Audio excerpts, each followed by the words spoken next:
This week on Just Solutions, how have race, class and power shaped our cities and our schools? That's the question being asked by the award-winning podcast School Colours. Now in its second season, the acclaimed documentary series looks at the issues of race, class and power and how they play out in public schools in New York. Our guest today is co-host and co-creator of School Colours, Winston Griffith, a journalist, organiser and educator. From Free Speech TV, Just Solutions.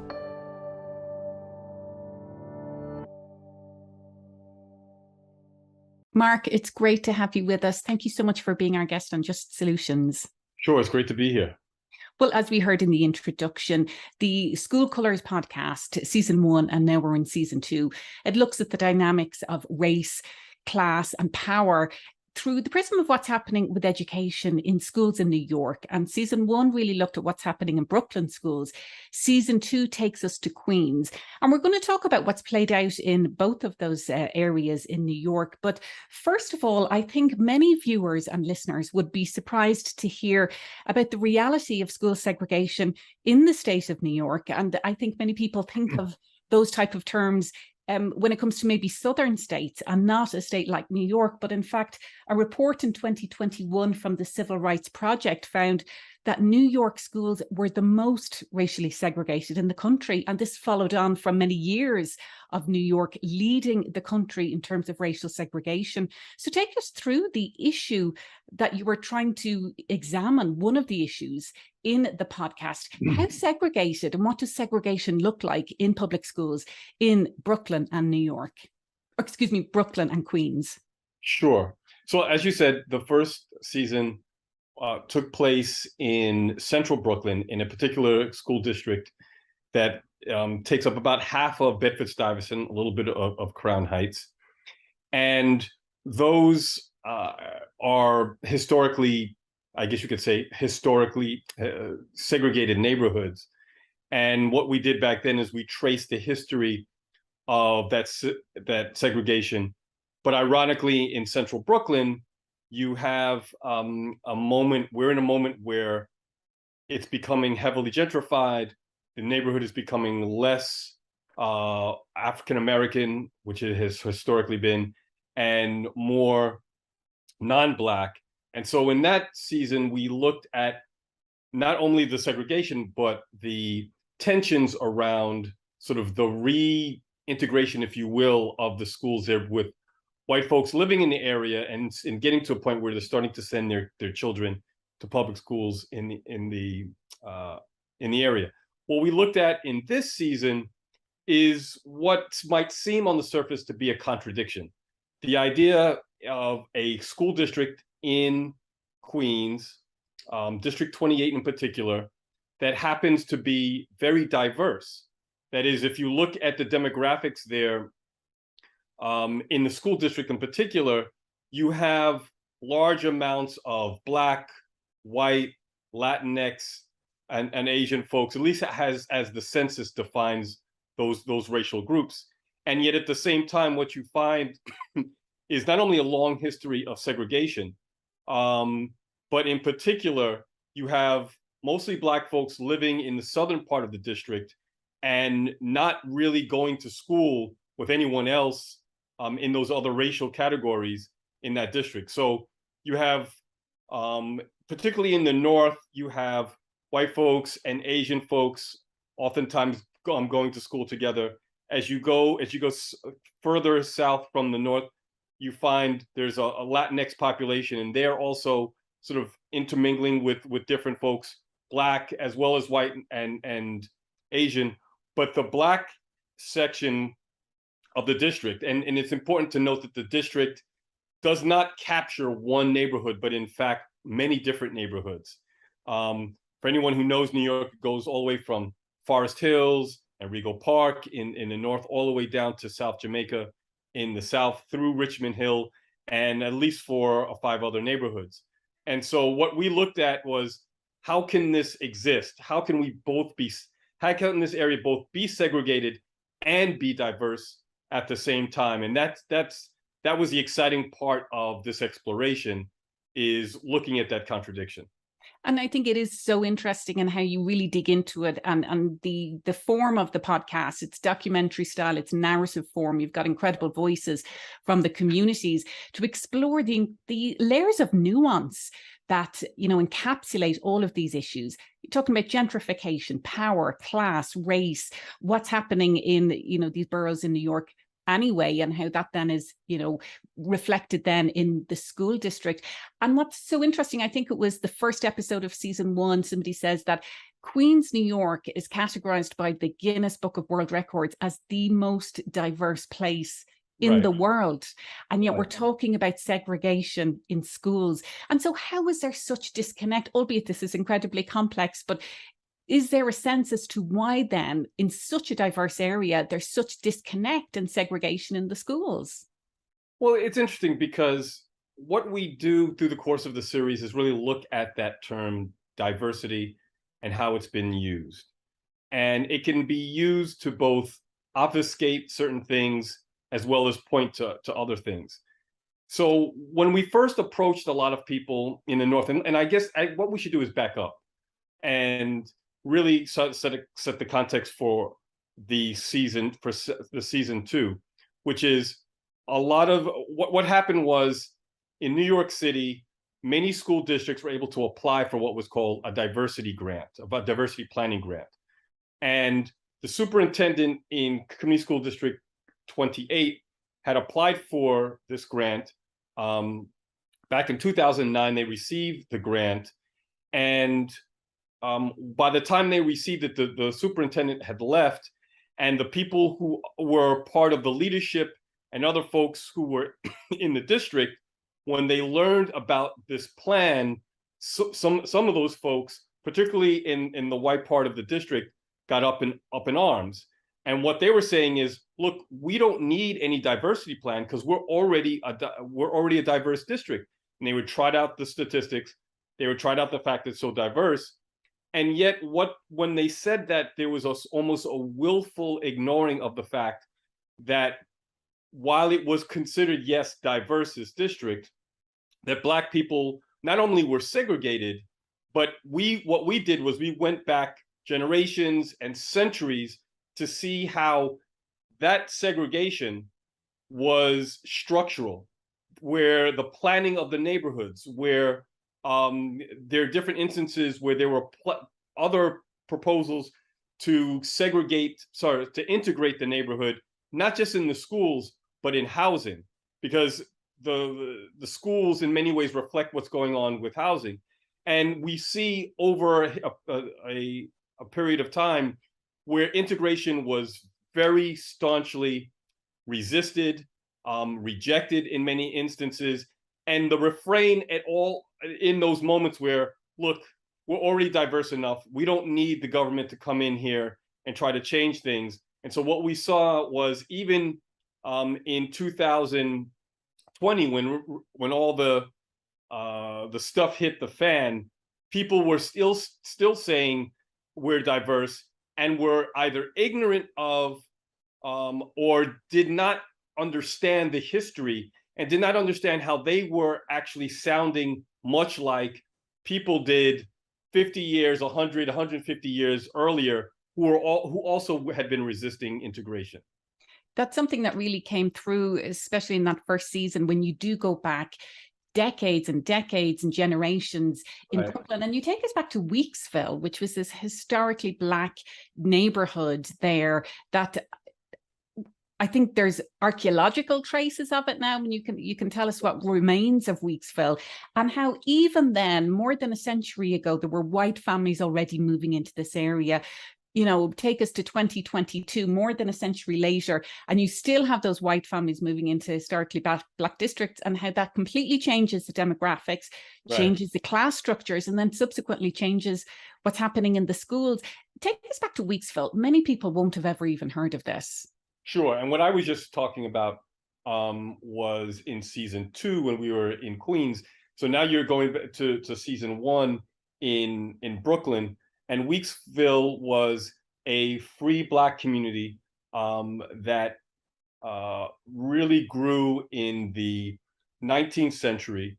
And became a place where entrepreneurial and middle-class Black folks, well, I shouldn't say just middle class, it was actually a very diverse area, economically speaking.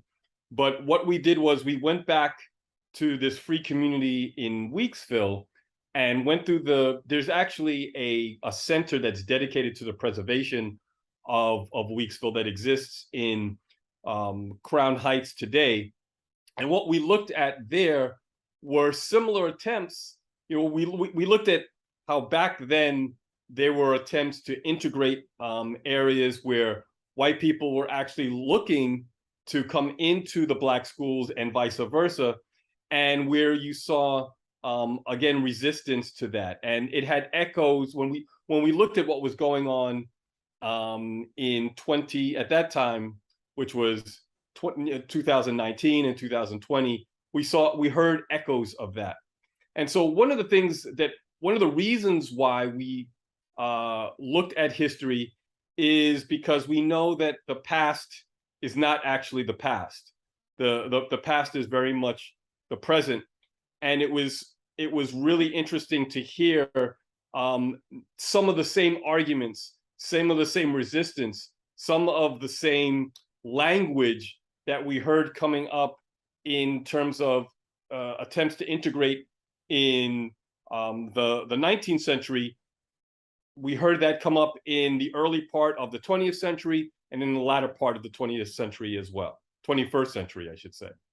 It's interesting just hearing you talk about that history of the efforts to integrate schools then. That was a huge part of the Reconstruction, that to have integrated schools. And Right. We are not teaching this history to children in schools. Right. I know we've had discussions on Just Solutions in the past about the need to have this history taught because we are continuously repeating the same cycles. Exactly. But I'd love to get your thoughts on the relevance to the rest of the country, because I know this is really looking specifically at what's happened in Brooklyn schools and in Queens, but we're seeing either efforts to integrate or indeed efforts to further segregate in schools Right. all around the country. And so what lessons do you think New York and its efforts there, what lessons can be learned by other communities? Well, I think that one of the points we were trying to make is, particularly in Queens, what we're seeing there, I think, is a harbinger for what we're going to see across the country. As this country becomes more and more populated by people of color, you're going to have these confrontations in schools and in housing where people are going to have to learn how to coexist, and where people are going to be running up against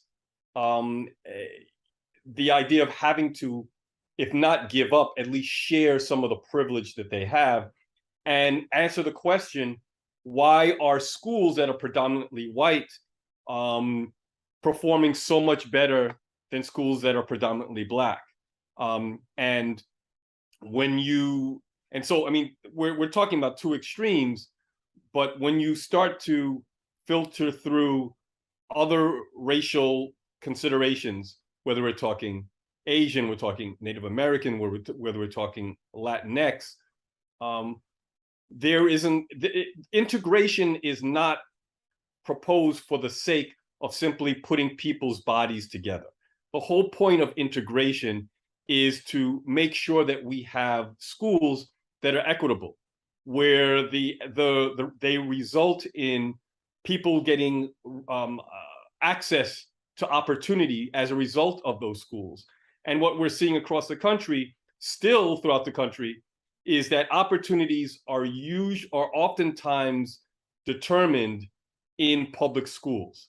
And so what we're seeing today, as far as these conversations around CRT and book burnings, for instance, are all resistance to this idea of having to examine racism, to examine why we have different outcomes in schools, and the attempts to try to build equity and address these things.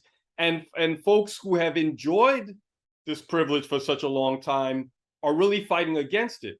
And what's interesting is what we learned in District 28 is that as people were resisting, they really resented the idea of being called racist, or that they were contributing to racism in institutions. And you've heard this refrain throughout history. And when you don't know your history, then you don't know to the extent to which the institutions you're a part of have a racist history, and you don't have a complete understanding of why, when you act in a certain way or say certain things, you're actually helping to perpetuate that racism. Now, you don't think of yourself as racist, and you don't think of your actions as racist. And when people suggest that you're racist, you buck back against them and say, "How dare you call me racist?" And in that moment, what gets glossed over, what gets lost, is the reality of how institutional racism works in this country, particularly in schools, and how it has consistently helped to define what people's opportunities are in this country. Well, we would love to hear from our viewers. Let us know where you're watching. Let us know your thoughts on this issue. Maybe you're in New York yourself and you have direct experience of this, or potentially you're in a different community and maybe you have experience of some efforts around integration, the school busing, which we'll talk about in just a moment, or other efforts. We'd love to hear from you. Drop us a comment, engage with us on social media, and join the conversation. Mark, you were talking there about how people get so defensive. When I say people, white people get so defensive when race is brought up in any context. And it's not just white people, I will say, but anyway, I'm sorry to cut you off. Go ahead. Okay, people, but I think especially white people. And it reminds me of that. I'll misquote, so I'll paraphrase Malcolm X. When he was talking about segregation in school districts in New York, he said, white liberals love to point their finger at southern states. You need to look at what's happening right here in New York. So how do we break through that? I mean, what did you hear from these extensive meetings that you went to? There's such extensive reporting across both seasons of School Colours. You're going to these community meetings. You're speaking with parents. What were you hearing from parents from all backgrounds on this particular issue? Well, I think first and foremost, there were a group of people who believe and understand that segregation is one way in which we limit people's opportunities. And that in New York City, there was an attempt to build mechanisms to fight against it. And so you have a community of people in New York City, and this is multiracial, who again are fighting for integration, not because they're looking for some kind of kumbaya moment where all of us are holding hands and singing together, although they may believe that, but really they understand that if you have segregated schools, you will also again have limited opportunities for many of those people who are segregated. So you had those folks. Then you had people who are living mostly in the northern part of the district. And I don't want to paint folks in with one kind of brush, because there are people who there was a diversity of thought, obviously, in the north. But what you had in the north was the most aggressive pushback against this idea that there could be a diversity plan that could change the structure of the school district. And what we heard from those folks is like, we don't need you here. You don't understand our lives. We moved into this neighborhood because we moved into this neighborhood because we want access to great schools, and we don't want you getting in the way of that. I'm not racist. I love all people, and yet there's nothing to say that we can't. The problem is not segregation. The problem is that the Department of Education, have not established schools that work for everybody. So don't bother us. Go to the southern part of the district where schools are not working, and you fix those schools, and you don't mess with us. And then you had people in the southern part of the district who quite honestly did not get all that excited about any of this, either for it or against it, who have heard integration efforts before and have battle scars around it and don't really believe in them very much, and don't believe at the end of the day that white liberals are going to do the right thing. And so what you heard coming from the southern part of the district was actually a deafening silence. Folks either didn't know about what was going on with the diversity plan, or just didn't care that much about it, and were not invested in its outcomes because they just do not believe in the promise of integration, and would just as soon be left to their own devices. Or you had people who are just really going for self. They're saying, look, you know what? I know the best future for my child is a school outside of my Black area, maybe in another part of the district, and I'm just going to have to do what I can for my family. I'm not really concerned about what goes on beyond that. So for every person who lived there, you had a different point of view, and we tried our best to capture those different points of view. But I think what was the unifying message is that there just was not a critical mass of people. There was no big groundswell of people who were saying, we want this to happen. And I think that either is a failure of past integration efforts, or it's just people not wanting to change the status quo. The system works for them just fine and dandy. Their children get to go to good public schools. They get opportunities, and they don't want any of that messed with. Well, you talked there about past integration efforts. I've mentioned there that some viewers and listeners may have experience of busing, because that was one of the integration methods, not just in New York, but in many, many school districts around the country, that led to a huge amount of pushback. And I think at the heart of busing was this effort to integrate. And so, in season 1, I believe you have somebody who shares a very visceral memory of being on a bus and being surrounded by a really angry white mob and looking in their eyes because they did not want these kids being bused into their schools. Right. And there you have a very visceral and a very explicit articulation of racism. And what's different from what happened in New York and in other parts of the country, like Boston or areas down south, you did not have the same kind of government enforced and government sanctioned busing in New York City that you did in other areas. But even the efforts that did occur, that were taken on by school districts or taken on by New York City, were aggressively resisted. So now you cut ahead to today, and what most of the people who were resisting the diversity plan were saying is like, we don't want our children bused. Now, they did not say, for the most part, we don't want Black people in our neighborhood. These are mostly liberal folks. Those words would never come out of their mouth. What they did say is, we now enjoy being able to walk to school or be able to have a short commute. We don't want that disrupted. We don't want, because to be fair, District 28 is a very big district. And so the idea of you having to travel to another part of the district to go to a school was a big threat to people. So it was never articulated in the same ways, like, oh, we don't want Black people coming up here, we don't want to go down there. But people did say things like, we will not travel just so we can go to a low quality school. Now, they didn't say we don't want to go to a school where Black people are. They said we don't want to go to a low quality school, and that was shorthand for we don't want to go to a school in a Black or Latinx area that we're going to presume is going to be substandard.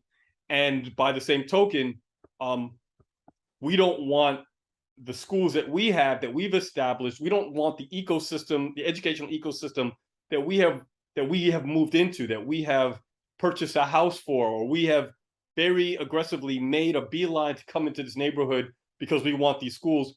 We don't want you to disrupt that ecosystem here. And busing represents for us a disruption of that.